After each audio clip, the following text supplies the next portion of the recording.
চট্টগ্রাম কক্সবাজার মহাসড়ক সংলগ্ন ইকবাল কনভেনশন হলের ফিসুত্তুন বিলুর মাঝখানে এক ডোবাত্তন অর্ধগলিত রোহিঙ্গা যুবকের লাশ উদ্ধার করছে উকিয়া থানা পুলিশ। এ সময় উকিয়া থানার সহযোগিতা করছে সাতখানিয়া থানা পুলিশে। জানা গিয়ে এপ্রিলের 3 তারিখ রোহিঙ্গা ক্যাম্পতুন নিহত এক রামরা অপহরণ করে লই আসছিল কামাল নামর আরেক রোহিঙ্গায়। আসামি রোহিঙ্গা কামাল কারানিহাট বিবিসির বাড়াতে যে হাজ করে এই সুবাদে এক রামরা অপহরণ করে লই আইরে খুন করি মানুষের আনাগুনা হম এরকম একখান জায়গা বিবিসির বাড়ার পূর্ব পাশে বিলুর মাঝখানে জুফুন্নাজি ফেলে রাখে। দীর্ঘ 14 দিন পর আজি এপ্রিল 16 তারিখ আসামিরি লই আইরে লাশ উদ্ধার করছি পুলিশে। নিহত এক রামর চাচা এই বিষয়ে সিপ্লাসরে হই ঘটনা হয়েছে আরো 3 তারিখ মানে অপহরণ হয়েছে। আজি 16 তারিখ সাতকানিয়া ইডার ফিল আছে, ইডার ফিলের পাশে রুরাল ফুড থেকে ওর লাশটা পাইছি।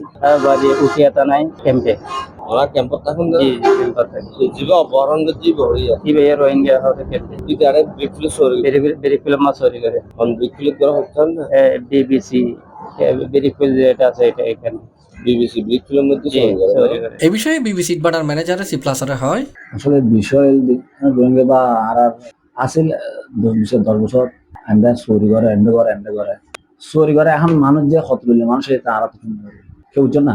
হ্যাঁ অনরব মাঙ্গে হয়ে যায়নি যে হাতে মানুষ লাগে বাজার তো হাতে লাগে আপনি বেশি ডেলি মানুষ তো বেশি লাগে তো বাজার তো মানুষগুলো এসে আমি ব্যাকগ্রাউন্ড তাই নয় বুঝছেন না। ধরো ওর 6-7 বছর যারা এমনি হাজ করে ইতারা আইনি দেয় ব্যাগ ঠিক আছে আজ ঘটনা দিয়ে কিন্তু ব্যাগ গুলো মানে আছে ব্যাগগুলো আছে বা হাজল্লা লাগিয়ে লই এসি কিন্তু ইয়নল দেখি আসলে আছে ব্যাগত কি আছে বা রোহিঙ্গা আছে মানে ব্রিকফিল ব্যাগগুলো রোহিঙ্গা আছে হাজ লাগে হাজ গরম করে এত লাগে কিন্তু আর একজন মানুষ হাজ 2 দিন করে 4 দিন করে মানে ইয়ান লেখান আর কিছু এই বিষয়ে থানা পুলিশ উত্তন বক্তব্য তোয়ালি সাতকানিয়া এবং উকিয়া হন থানার পুলিশে হতা হয়তো রাজি নয়। স্থানীয় সাতকানিয়ার মানুষজনের দাবি এই এলাকার নাজি অধিকাংশ চুরি ডাহাতি ইন ব্যাগ কিনলে রোহিঙ্গল জড়িত। শুধু তাই নয় এই এলাকার নাজি নানান অপরাধমূলক হাজল্লয় জড়াই ফুজি রোহিঙ্গা। এসব রোহিঙ্গলরে যারা আশ্রয় দেয় তারাও আইনের আওতাত আনিবেল্লাই দাবি করছি সাতকানিয়ার সাধারণ মানুষজন।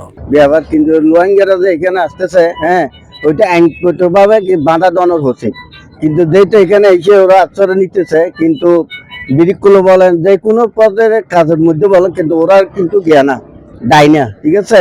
কিন্তু এখানে স্থানীয় লোকের কাজ করতেছে 800-900 টাকা করে ঠিক আছে, ওরা করতেছে 500-700 করে হ্যাঁ।